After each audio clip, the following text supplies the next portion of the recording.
listening to The Burn. Gaming stuff, blazing fast.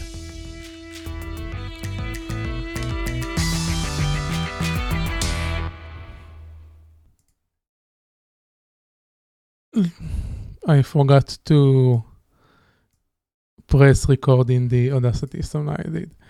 Welcome to a new episode of The Burn, a podcast about gaming done blazing fast. I'm Aviv Manoach. And I am Omer Kaplan. And I will add the opening to the local recording later. How are you doing? Twice. This is great. Yes. How are you doing? I'm great. It's the holiday season here, and unlike last year, I'm usually very, not critical, but very, cynical about the whole holiday spirit and season. But this year, I'm drinking the Kool-Aid. You gotta get to my house. Everything is decorated. Everything is light. It looks like there's a light monster that came in and just threw up decorations all over my porch. Yeah, so I am full on in a holiday mode. That's nice. That's not bad at all. Yeah, that's pretty fun. Because someone asked this on the Stream Element Discord lately, and it's not. It wasn't the Stream Element Discord. It was my Twitter, and they ask if people really like Christmas songs and stuff like that, and I said that it's probably because I just exposed to it from television, but I find myself around this time humming Christmas songs, unlike Hebrew holidays that I can't stand anymore, because when you live in Israel and you have those holidays year after year, we have so many holidays, you just can't stand them anymore. But I guess for some people it will be the same for in Christian countries for Christmas season, stuff like that. Yeah, I mean, I'm here for how many? 6-7 years. So, so I only had like 6 or 7 Christmases. So I'm still very, I kind of like the music. People are super nice this time of year. Everybody's like super festive. So, I mean, so far so good. It's kind of nice. So what? It's like Yom Kippur when people are nice on the holiday. Exactly. and then you have first of the year, and then they're getting they're all hungover, and then they come back to work and everything's fine. Okay, that's nice. I think I need to tweet that we are live because I didn't do that. So while I do that, where is the social media? Here it is. Where The Burn. In each episode of the show, we discuss one game we are playing and like or dislike, whatever, and the current news topics that is happening. You can listen to The Burn live on twitch.tv/icel.me, one word, as in Icel, DOT, alongside other shows and gameplay that we do. Today, specifically, we are doing a double feature. We are doing this The Burn podcast, and then we are switching to Hebrew and doing Game Burning, the Hebrew podcast that birthed this show. And after that, if you want to catch the podcast feed, you can do that on theburn.live and register, subscribe to all of your favorite podcasting apps. We'll start. I tweeted we can start, although I didn't tag you, right. but we can start. Oh, we're fine. Our game today is the latest in the Pokémon series, Pokémon Sword and Shield. I need to drink some water.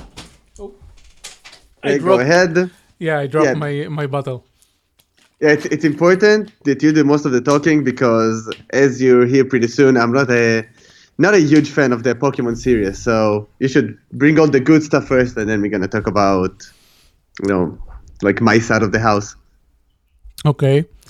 Pokemon. I have played Pokemon forever. From the beginning, I played Red and Blue, I played Gold and Silver, I played most of what came after that.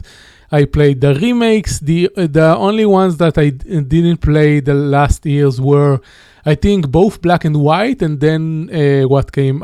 X and Y I also didn't play. So X and Y, Black and White 2. Then I played Ultra Moon, but really, really little of it. Not a lot of it.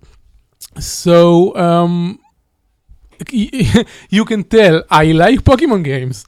It took me many years to understand that Pokemon games are basically JRPGs with some unique mechanics, but they are in all purpose JRPG games, and I like JRPG games. And I think Pokemon Sword and Shield are a great addition to the series. They do some very good stuff that the series haven't done before, like actual third-person, how do you call it? Third-person perspective camera and walking around, and a world to see and live in, which is really great. Some people said about the graphics that they are not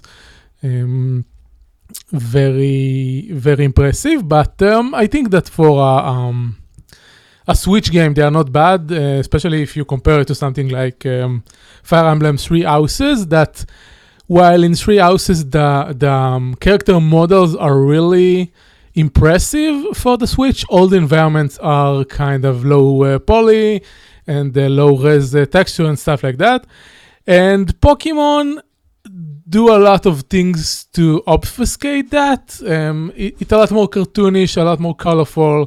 So while Fire Emblem tries to be realistic, Pokemon doesn't, and it's a lot less striking when you see those parts on the graphic that are not very detailed.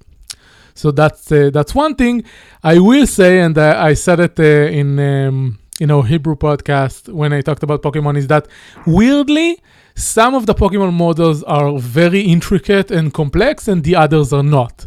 Others are just blobs that have textures for eyes and ears and mouths and stuff. While others have actual noses and parts sticking out, and you understand what I mean. So I don't really know what was the decision making here for which Pokemon to have more complex models and which Pokemon don't get those complex model. I don't know. Anyway, the really great part they improved with this game is making the whole Pokemon training and competition thing a show, an experience that resembles actual sporting event in real life. Because I played Pokemon a lot, and I grew up on the Pokemon series in the late 90s and early 2000s. And so when I watch these Pokemon shows on TV, you get the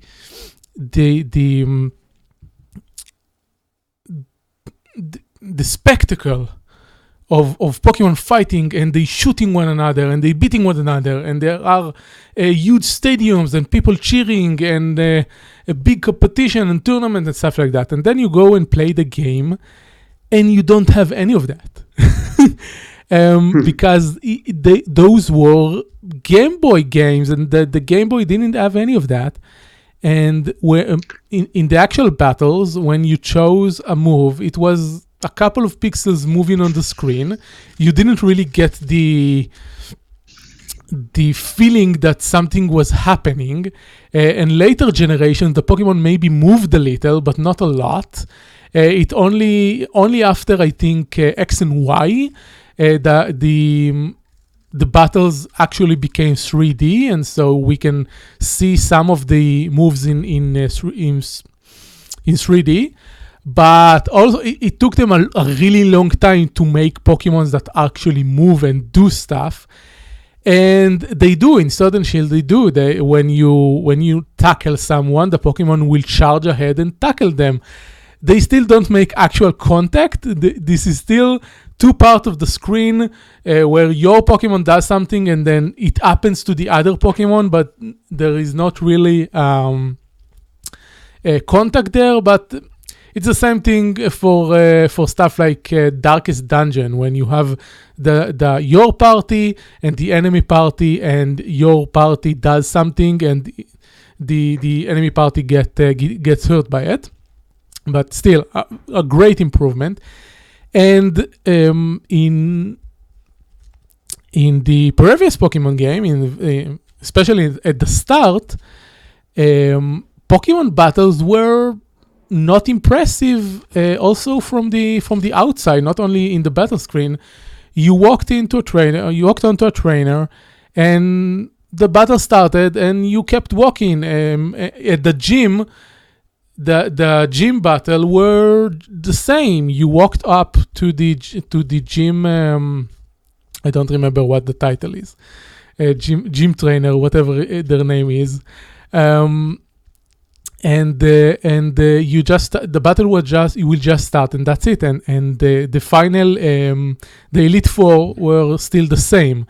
You didn't get the actual experience of you are part of the league, a part of a sporting event of fighting Pokemon. And that's something that is completely changed in Pokemon Sword and Shield. Because you get all that. You get the uniforms and the stadiums and the crowd cheering, and it's just a whole different experience. Add to that something called Dynamax battles, which enlarge your Pokemon and makes them Godzilla-size 10-story high monsters, which is amazing and epic and a great fun. And it happened on every gym battle. So unlike previous game, you get in the gym, you do the little puzzle in order to finish the gym. And then you get to the gym leader, that's the title, gym leader. And you walk into a stadium with crowd cheering. Now, obviously, it's weird that for everyone that gets into the gym gets a huge crowd cheering, because how will the crowd know that a challenger came to the gym? That's a little bit of a miscommunication there. But still, you get into this huge stadium, the gym leader comes, you shake his hand, and then both of you send your Pokemon fight each other on this gym stadium. And then on the final Pokemon, the gym leader start the Dynamax, and the Pokemon grows huge, and then you start the Dynamax, and the Pokemon goes huge. And when you use one of the special moves of the Dynamax, called Max Moves, it's like an atomic explosion inside the stadium, and you shoot those atomic bombs on each other, and it's just epic and amazing, and one of the greatest experience in a Pokemon game to date. So that's really, really, really, really cool, and I like it a lot. Now, yeah. No. Good. I wanted to address something you asked at the show note, and that's about random encounter. That's another thing they really improved in this game. You actually see the Pokemon that are walking around in the wild areas, be it grass or caves or water sources, etc. So you see those Pokemon walking around, and you actually can target them and only get the Pokemon you want. Now, there are still random encounters, meaning basically that you don't know which Pokemon you will get. But unlike previous game, you can actually plan when to get into wild battle and when not to get into wild battle. And it makes, at the same time, it makes it easier to walk past wild areas without being frustrated because you are attacked by Pokemon every 2 seconds. And at the same time, it makes it that, for me at least, I spent a lot more time in wild areas trying to catch Pokemon, because unlike the previous games, you can actually see the Pokemon that are in front of you. So if I don't have a specific Pokemon, I can go and get it. And I know if I want the Pokemon that are there. So I arrive to a new area and I see all those new Pokemons and I stand there for like 10-15 minutes and try to catch those new Pokemons. Unlike in previous game when I try to pass the wild areas as quickly as possible because the random encounter were annoying. Especially in caves. In cave, it is such an improvement on the previous games because you enter a cave and you see the Pokemon walking around and flying around, and you can decide, you can make the choice if you want to get into battle or not. And that's such a major quality of life improvement because caves were the worst part of Pokemon game before. Really, really the worst. Every time you wanted to go into a cave, you knew that you are going to walk on there, and every 2 seconds a freaking Zubat will try to get into a battle with you. And that's what's really, really annoying. And now it doesn't happen. And now you can manage which fight you want, and that's great. No, that all sounds great. And I'm gonna take a little bit what I said, earlier about me not being a huge Pokemon fan. So I do like the series. I did, I looked at the pictures. Everything looks fine. Everything looks nice. By the way, just a noob question? What's the difference between the Shield version and the Sword version?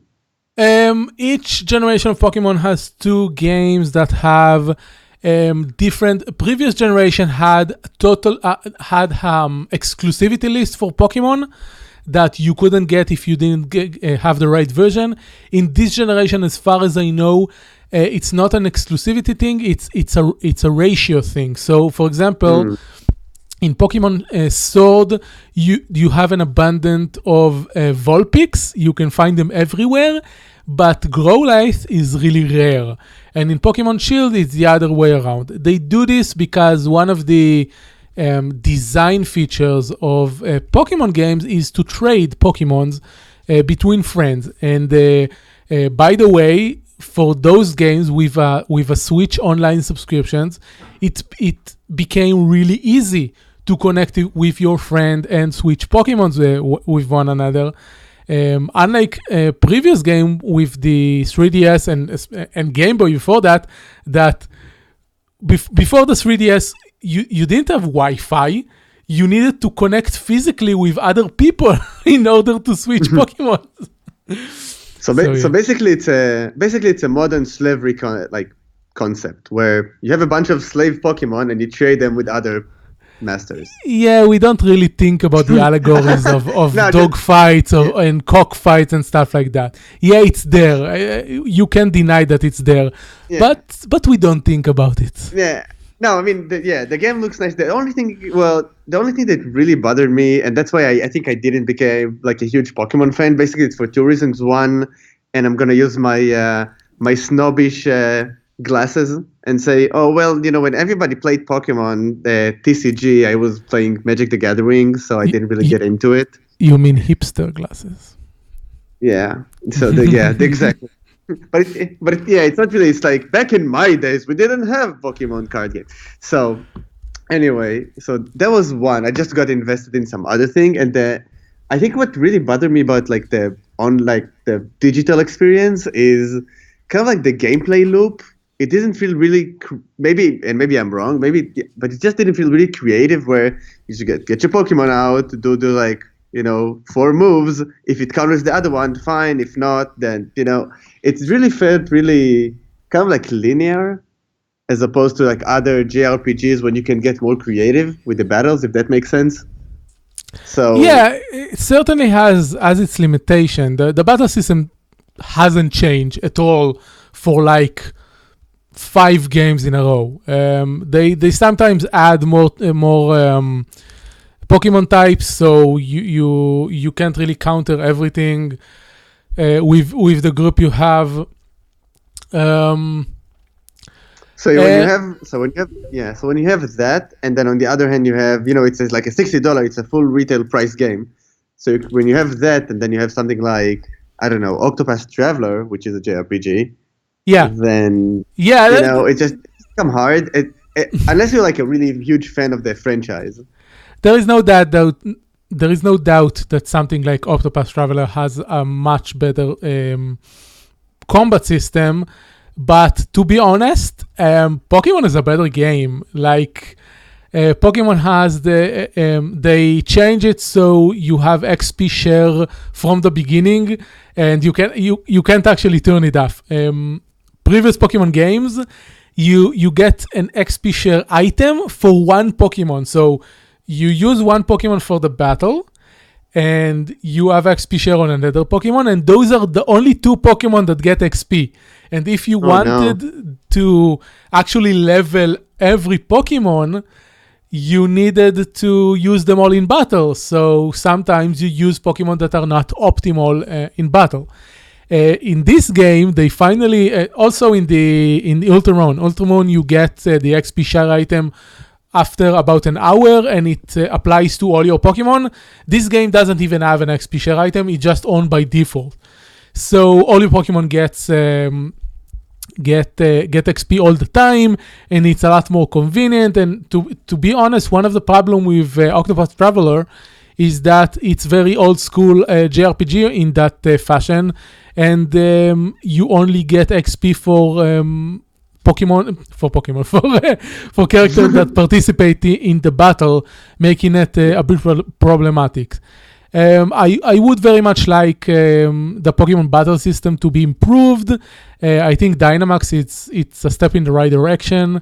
But yeah, all in all, the complete package, and I haven't even talked about wild areas and stuff like that.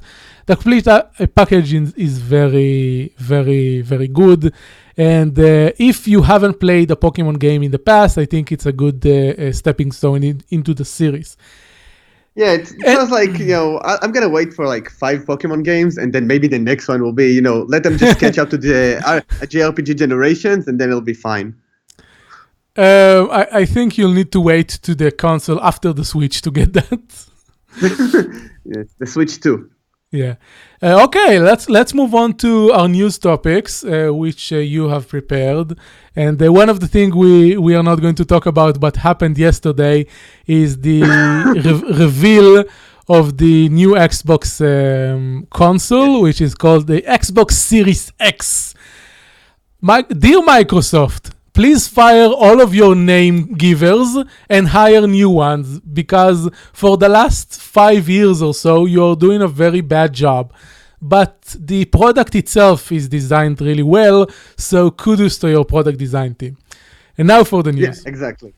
All right, so in the show notes I have in big bold, why would anyone care about a Game Award ceremony in 2019? I don't know. It's really weird.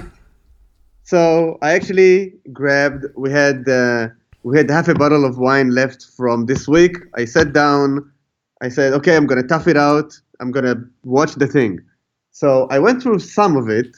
It was basically a big PR show for all the companies. I didn't even get through all the awards.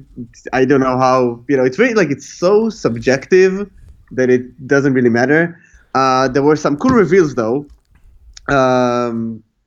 It was kind of nice, but other than that, we could have seen the trailers like in any other way. I think the big winners were, just gonna go through it real quick. We got Sekiro: Shadows Die Twice as Game of the Year.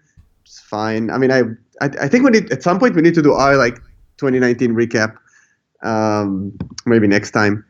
And then we got stuff from So the best game direction was Death Stranding took a lot of awards. I think Disco Elysium, which I haven't played and really, really, really want to play, got a lot of awards. Yeah, Disco Elysium was, I think, a big surprise, because it's not every time that a very small kind of indie and basically a text game where you don't do anything besides talking to people takes so many awards. And on the other hand, you have Death Stranding that the popular opinion, not the popular opinion, but the prevalent opinion is that basically some of those awards, like game direction, were created specifically to give Hideo Kojima more awards. Yes, exactly. So that was nice. I also thought it was pretty funny. They had the esports awards, also very subjective. Best esports game, League of Legends, best esports event. You say those things are subjective, but every award ceremony is subjective, and any opinion is subjective. Is not a good enough reason not to do something. Yeah, it's just like with video games specifically. I don't know. It just feel like more like if you compare it to something like the Emmys or the Oscars or something that like more committee driven. In my head. Obviously, it's wrong. But people complain about the Oscars all the time because it's committee driven, and because they say that the committee always choose things that are catered to them and not to the actual cinema going audience. Yeah, it's just like in my head, the video game is more democratized. It's probably not, but it's more democratized and like it's more community driven. It's probably not. But the community is shit, and I said as a community manager and 2 podcast producer, and then all the esports stuff was very catered towards I don't want to say like companies that presented in the event. So Riot Games finally revealed some beginnings. So those are one of the 2 interesting things they had. So Riot Games revealed their first Riot Forge project, which is maybe a platform for some RPG game that's going to be in the League of Legends universe, which is interesting. The other one was the Riot Forge. The Riot Forge games are the 17 different ID for a project they announced in the 10th anniversary thing. Yeah, it's kind of like an indie studio inside Riot. It's kind of like So if they have the big project, but then the Forge is like the smaller project. I'm not sure how that works. So there's that, and then the other one was a teaser from PlayerUnknown that's called like something like PlayerUnknown Prologue, something like that. It was very like weird trailer that they've seen, no gameplay, but I think I'm half excited about that, but we'll see. Other than that, no big. Tell me something. There. Why to be excited about the project beside the name PlayerUnknown on it? Because I think they have so they were really innovative about the whole genre. So I'm really excited to see like what direction they branch. I always wanted to get into PUBG, but I think the learning curve was really brutal. And if they have, some innovation in that field, I'm really like into kind of like the next evolution of forgot the name of the genre. But, Battle Royale. What's the Battle Royale, yeah, the whole Battle Royale genre. So that's I'm really hopeful for something that's gonna really get me invested. So there's that. So so that was one news item. The other one, slightly nicer than the big awards. Nintendo had their Nintendo Indie World Showcase, which is kind of stuff I like. It's like a thing dedicated to indie games. Some of them aren't that indie anymore, but it's fine. And then we got some really cool announcements there. So. I'm going to talk about the Switch in the Hebrew podcast. So I played a lot of Switch there last month, so that was nice. Just in parentheses for the English-speaking people, I played video games too hard and broke my keyboard. Tend to happen when you're playing MOBAs. But yeah, so there's that. So I literally lost my QWER, and then the E I literally broke. Talk about Nintendo because you have 2 minutes to finish this podcast. Okay, 2 minutes. I'll give you the big highlights. Dauntless on Switch, available today. I'm downloading yesterday, actually. I downloaded it. So it takes forever to download. So hopefully by the time I get back home from work today, I'm going to play down. Yeah, because I don't know. It took me less than an hour. I don't. Maybe the server zero is super long. I don't know. It takes forever to download. And now I'm always like, I don't know on the Switch if I download the thing and then it goes to sleep mode. If I keep downloading it, I don't know. Some super weird stuff. It does. Oh. I don't know. There's a sequel to Golf Story, which it's super nice game, which I absolutely love. It's gonna be great. We need to talk about it at some point. And then I haven't played the Talos Principle. There's some games I haven't played that I really want to get into, but I didn't. So the Talos Principle is going to be available on Switch. If you're into it, it's going to be a thing. And yeah, so lots of, as always, good indie project for Switch. Super exciting stuff. Cool. Okay. Yeah. That's all the time we have for it today. Thank you for listening. For the people that were live with us, we had kind of big audience this time, and Twitch started to crap on my internet right now. But never mind. See, you need to invite me to more. You need to invite me to more recordings. I bring you the crowds. I'm Yes. here. I'm bringing the crowds. Also because we are speaking English. You can find us online and on Twitter as @Icel and @Omer Kaplan. Don't forget to subscribe to the podcast, comment and leave your reviews on the preferred listening app at theburn.live. And our team was created by Ann Dorco and vocals by Fishy Twitch, also on Twitter. And we are now ending this segment and moving on to game burning. So we'll see you next time, and bye. See ya. Okay, I stopped this recording.